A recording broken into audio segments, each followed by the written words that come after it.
Hello my dear! Welcome back sa ating YouTube channel. My name is RJ, your tarot card reader, okay? So, ang gagawin natin ngayon is a guided collective reading. Tingnan natin kung ano mako-collect natin. Sa mga hindi familiar kung paano nagwo-work ang guided collective reading, it is a combination between message na nako-collect ko galing sa aking mga spirit guide and yung ating mga cards. Okay. So, ang nare-receive ko ngayon na message is may mga nag-uusap-usap, okay? It's more on nag-uusap-usap sila and I think parang pinag-uusapan kanila. And parang nagtuturuan sila kung sino yung lalapit or parang mag-a-approach sa'yo. Yun ang nakukuha ko dito. Like, nagtuturuan sila kung sino yung... Kasi parang nakukuha ko, parang sinasabi ng isa na parang, hindi na ako pwede dyan kasi, parang kilala niya na ako or parang ganon, okay? Hindi na ako pwede dyan kasi ganito, ganon. Parang nag-aano sila ngayon, I can feel na parang they are on search, parang search, kung sino yung gagamitin nila para ipasok sa buhay mo, para ipasok sa iyo, no? Yung parang ang pangit naman ng term ko na yun. Yung parang gawin nila na ipasok nila sa life mo. Ganon, kaibiganin ka or something. Kaso ang problema, there's a tendency na lahat sila kilala mo na yung ugali, yung personality. So lahat sila parang ayaw na rin na parang mag-reach out sa'yo at makipagplastikan na parang makipagkaibigan. Yun ang nakukuha ko dito. So, titingnan natin, my dear, kung bakit. Okay, so yun na na-receive ko, my dear, na message. Parang they are planning na magpadala ng tao sa'yo, sa personal mo, sa buhay mo, okay, para kaibiganin ka. So, kung meron mang mga bagong mukha na bigla ang makipagkilala sa'yo or makipagkaibigan sa'yo, kilalanin mo talaga ng mabuti, my dear. Because itong grupo na to, this is a group, my dear, a circle na gusto nilang hindi na sila makapasok hindi na talaga, they cannot be, no, hindi na sila makapasok sa buhay mo. Okay, so i-clarify na natin siya, my dear, kung ano yung nasagap ko na message, okay? Tingnan natin kung ano yung nasagap ko na message, my dear. Nagtuturuan kasi sila para ikaw na yung pumunta doon, parang gano'n. Sabi naman, hindi pwede, parang hindi na ako pwede dyan kasi kilala na ako niyan, parang gano'n. Okay, tingnan natin my dear, let me see. Kuha tayo ng 6 cards, okay, ano to? We have here the energy of the 8 of Swords, definitely, my dear, 8 of Swords, this is energy ng trap card. Okay, clarify natin.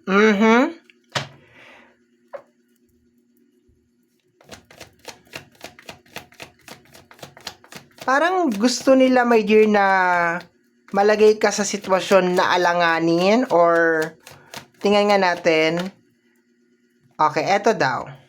Pero ang nakukuha ko, my dear, is parang gusto nila ma-stuck ka dito sa energy ng 8 of Swords. Dito ka lang sa energy ng 8 of Swords. Parang ganon. That is, yung nararamdaman ko lang Parang gusto nila magpadala ng tao sa buhay mo.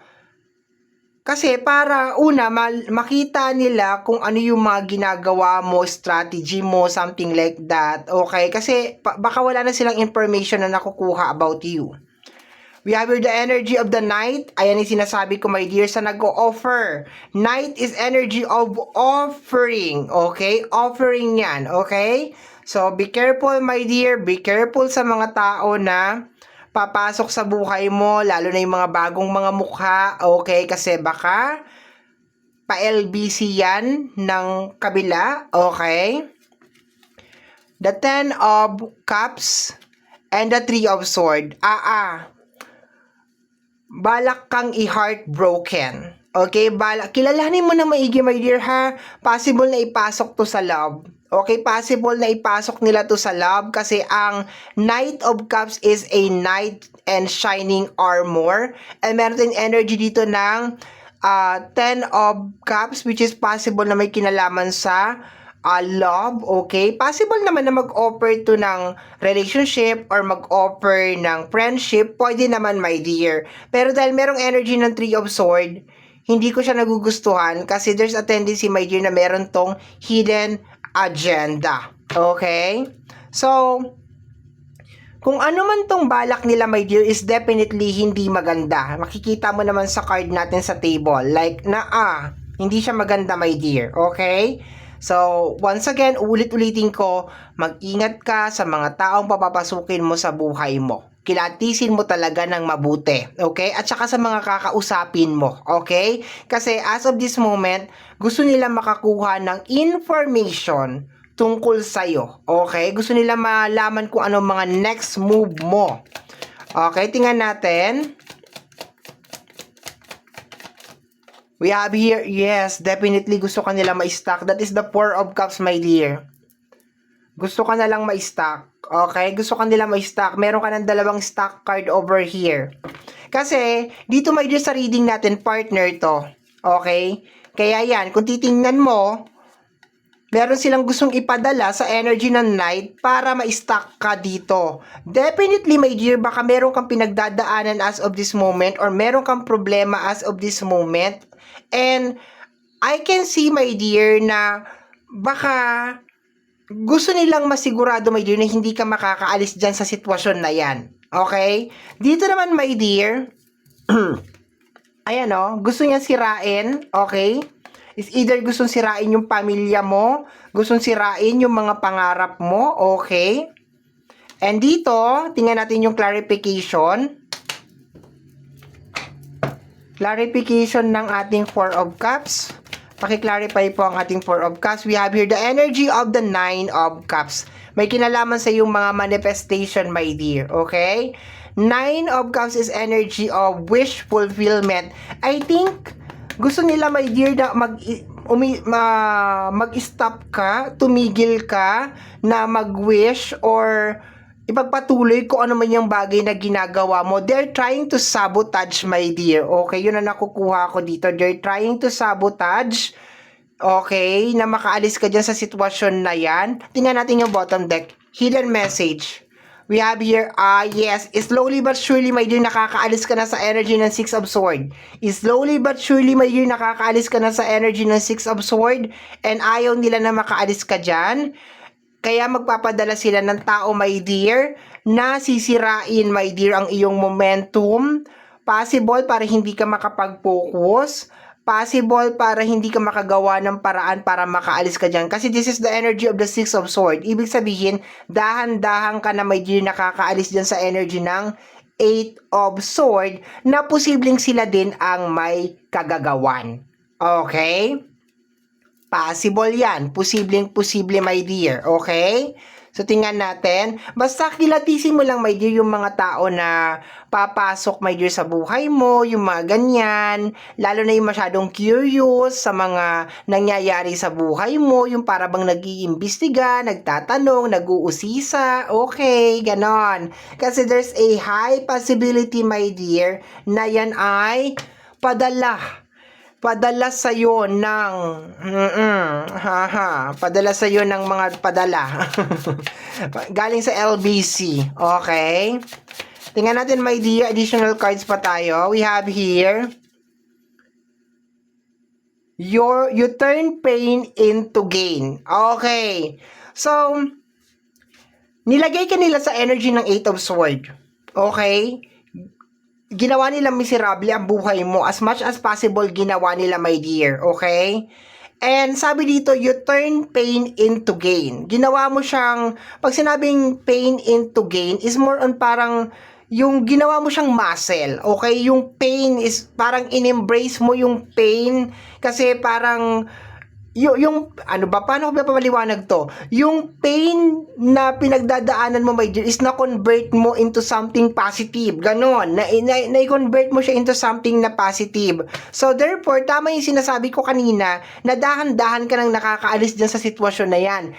At hindi nila papayagan, my dear, o hindi nila hahayaan, my dear, na makaalis ka dyan sa sitwasyon na yan. Hindi nila papayagan yon, okay? Kaya mo napapanood to, my dear, para maging aware ka.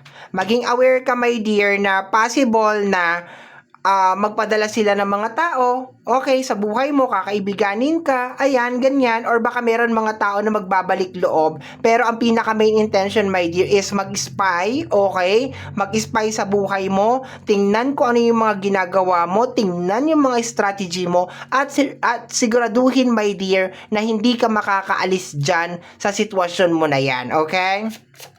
Baka nga, as of this moment, my dear, is like, they are spying on you. Okay? Possible, my dear. They're trying to spy on you. Okay? We have your energy ng gayuma. Okay? So, there's a people, may tao, my dear, na gusto kang gayumahin. Okay? So, be careful ka. Okay? Para mapasunod ka nga naman. 'Di ba? Para ma-manipulate ka. Gayuma is a form of manipulation, okay? Pag ginayuma ka ng isang tao, hindi ibig sabihin lang nun is like in love or something. Sometimes it is a form of manipulation, my dear. Gusto kang manipulahin, gusto kang pasunurin, okay? So, tingnan natin. And natapat talaga siya dyan kay Knight, oh. Dyan kay Knight, oh. Diba? Natapat siya dyan, my dear, kay Knight. Oh, so, 'di ba? Magpapadala sila, my dear, ng tao.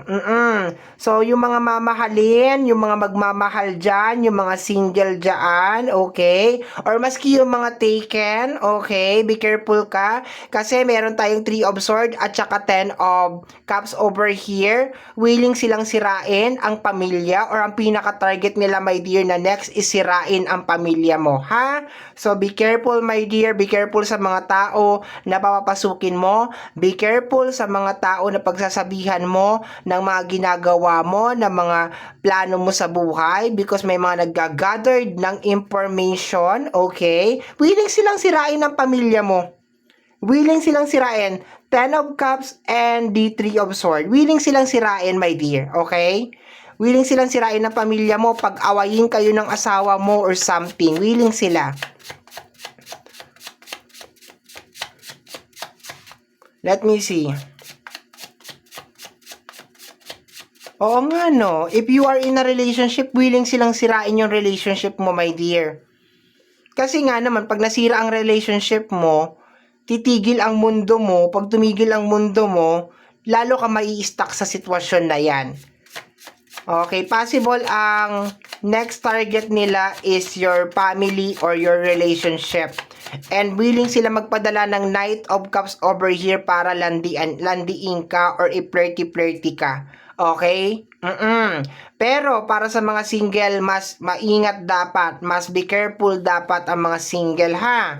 Mas double ingat talaga. Okay? Tingnan natin. Maano to kasi pati partner mo, 'di ba? Pati partner mo possible, 'di ba? Possible na i-target kanila, i-target nila yung partner mo, okay? So, kung sakasakali man, my dear, na hopefully hindi kayo nag-aaway ngayon na may kinalaman sa selos, ha? Hopefully.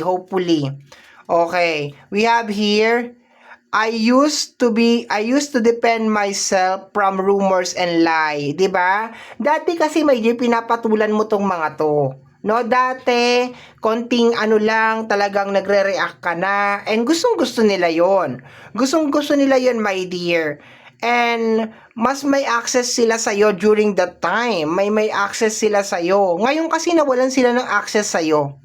Kaya nagiging desperado at nagiging desperada sila, my dear, kung paano sila magkakaroon ng access sa'yo. Okay? Mga desperado at desperada na sila, my dear. Nagtuturuan na nga sila eh. Kung sino yung pinababalik nila sa buhay mo. Kaibiganin mo ulit si Collective. Kausapin mo ulit si Collective. Ganito, ganyan. Lahat na yung mga yun, medyo ilag na talaga sa'yo, my dear. Okay? Kasi syempre, pinakita nila yung totoong kulay nila eh. So, hindi na sila makakabalik. 'Di ba? Kilala mo na tong mga to. So, hindi na sila makakabalik. Ngayon, ang ginagawa nila is naghahanap sila, my dear, ng marirecruit nila na hindi mo kilala, okay? Totally stranger. Papapasukin nila sa buhay mo. Gagamitan ka ng gayuma, okay? Be careful ka. Kahit may asawa ka, target ka, okay? Pasusunurin ka, my dear, okay? At sisirain ang pamilya mo. Sisirain ang relationship mo, okay? I used to defend myself from rumors and lies, okay? We have here, they want you powerless, okay? They want you powerless. Gusto ka nila, my dear, na mawalan ka ng control. Okay, nakikita nila, my dear, na paalis ka na dyan eh. Paalis ka na dyan sa sitwasyon na yan. Paahon ka na, my dear. Sa isang sitwasyon na sila lang din talaga ang gumawa. Kung ano man yan na pinagdadaanan mo, my dear, posibleng sila lang din talaga ang gumawa niyan. Ngayon, na nakikita nila, my dear, na paalis ka na dyan sa sitwasyon na yan, ayan na, yung pain na ginawa nila sa'yo, yung trap card, ayan, yung 8 of Swords, yung pain na ginawa nila sa'yo, tinurn mo into gain. Diba ginawa mong gain? Ngayon hindi nila nagugustuhan yon. Na ginawa na tinurn mo yun, my dear, into a gain. Okay. For some of you din, my dear, baka nga meron na nag-try sa'yo, my dear, okay, na para nag-offer ng love before, okay? And mapapansin mo yan, my dear, kasi simula nung nakilala mo yung tao na yan, nagkandaleche-leche na ang buhay mo. And then there's a tendency na naghiwalay na kayo ng tao na ito.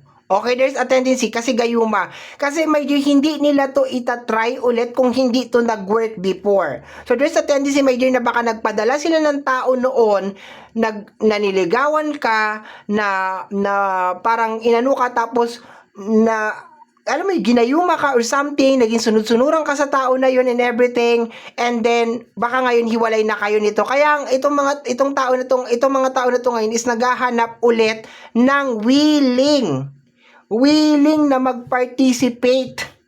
Okay, kasi hindi naman na nila pwede pabalikin yung dati kasi baka iwalay na kayo, 'di ba? Ex mo na, 'di ba? Hindi na nila pwedeng pabalikin 'yon. So, naghahanap sila ngayon ng willing na mag-participate sa kanilang grupo or sa kanilang kulto para wasakin ka, my dear. Okay? Kasi sabi nila dito, ayan o, 3 of Swords pa naman ang partner, my dear. They want you powerless. Gusto nila, my dear, mawalan ka ng control sa buhay mo. Gusto nila bumagsak ka. Gusto nila gumapang ka sa putikan.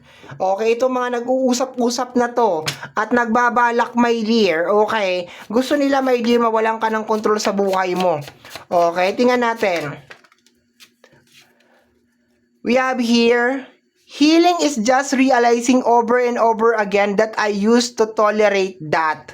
Wala, my dear, kumalas ka. Sabi mo dito, healing is just realizing over and over again that I used to tolerate that. Sa Tagalog, my dear, nag-heal ka, my dear, kasi na-realize mo na dati tinotolerate mo lang itong pagkakalat nila ng chismis tungkol sa'yo, itong paninira nila, tinotolerate mo lang, or kaya siguro baka pinapatulan mo, 'di ba? Nagpapa-apekto ka, or kung dati kinukontrol ka nila, minamanipulate ka nila, my dear, is nagpapakontrol ka naman, and ngayon naghihiling ka, my dear, nagre-recover ka, naghihiling ka, 'di ba? And hindi nila nagugustuhan, my dear, na naghihiling ka, na nakakaalis ka dun sa isang sitwasyon na sila mismo ang may gawa. Ayaw nila yun. Kaya ngayon, my dear, eto na naman sila. Nagbabalak na naman sila, my dear, na magpadala na naman ng mga waka-waka dancer sa buhay mo. Okay. Last card natin, my dear, is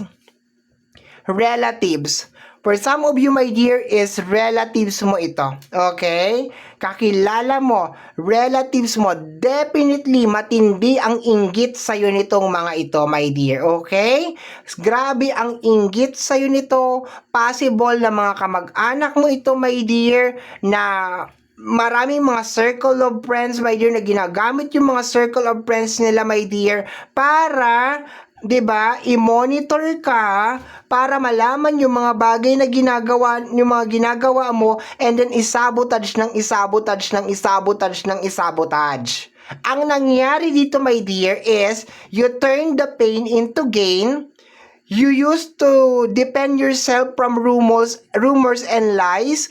Kumalas ka, my dear. Ibig sabihin, nakaalis ka doon sa kung ano man yung ritual na yon, magic, or kung ano man na manipulation, my dear, na ginagawa nila. And then, ngayon, my dear, nagbabalak na naman silang magpadala na naman ng panibagong tao sa buhay mo para hindi ka tuluyan na makaalis dyan sa sitwasyon na yan. Kaya by the time na napapanood mo to, my dear, this is a spirit guide para sa iyo, my dear, na mag-ingat ka sa mga tao na pagkakatiwalaan mo, mag-ingat ka sa mga tao na papapasukin mo sa buhay mo, my dear, okay? And dire-diretso ka lang, my dear, malapit ka na sa finish line, okay? Mag-ingat ka na sa mga taong pagkakatiwalaan mo, and wag kang magkikwento ng mga plano mo at mga gusto mong mangyari sa buhay mo, my dear, okay? Lalo na sa mga bagong mukha. Maski nga siguro sa mga lumang mukha, sa mga tao na parang, basta alam mo na yan, malalaman mo naman yan, mapapakiramdaman mo naman yan, my dear, eh. Like, super interested sa buhay mo, di ba? Super, all of a sudden, biglang nagkaroon ng interest sa buhay mo. Biglang gusto malaman yung mga latest happenings at kaganapan sa buhay mo. Yung ganon, di ba? Uy, paano ka yumaman? Uy, paano ka ganito? Yung mga ganon. So, be careful ka sa mga ganon, my dear, ha? Walang dapat makaalam, my dear, ng iyong strategy, ng iyong technique, and wow, this is a big group, my dear. This is a big group, my dear. May mga kasamang mga kapamilya mo, relatives mo over here. So, this is inggit o matinding inggit talaga sa iyo, my dear, as in, okay? So, my dear, ito po ang nasagap natin na message, energy para sa araw na ito sa ating guided collective reading. I hope na nakatulong po itong reading na ito. Ang kagaya po na lagi ko sinasabi, ang tanging hiling at dasal ko lamang po sa ating buong may kapal na ang mga readings na ginagawa ko ay nakakatulong po sana sa ating lahat. Maraming salamat po. Thank you, my dear, and take care of yourself. Bye-bye!